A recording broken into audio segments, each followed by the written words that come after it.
4 Maccabees chapter 14. Furthermore, they encouraged them to face the torture, so that they not only despised their agonies, but also mastered the emotions of brotherly love. O reason, more royal than kings and freer than the free, O sacred and harmonious concord of the 7 brothers on behalf of religion!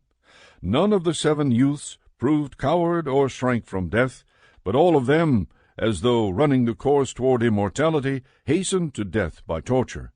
Just as the hands and feet are moved in harmony with the guidance of the mind, so those holy youths, as though moved by an immortal spirit of devotion, agreed to go to death for its sake. O most holy 7, brothers in harmony!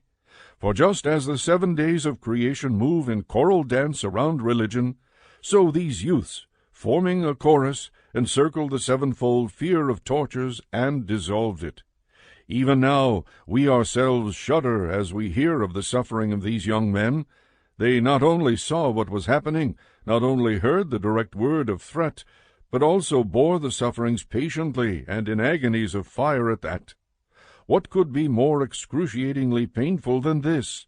For the power of fire is intense and swift, and it consumed their bodies quickly.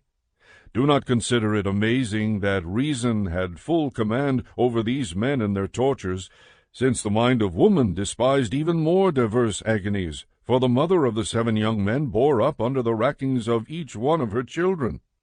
Observe how complex is a mother's love for her children, which draws everything toward an emotion felt in her inmost parts. Even unreasoning animals, as well as human beings, have a sympathy and parental love for their offspring. For example, among birds, the ones that are tame protect their young by building on the housetops, and the others by building in precipitous chasms and in holes and tops of trees, hatch the nestlings and ward off the intruder. If they are not able to keep the intruder away, they do what they can to help their young by flying in circles around them in the anguish of love, warning them with their own calls.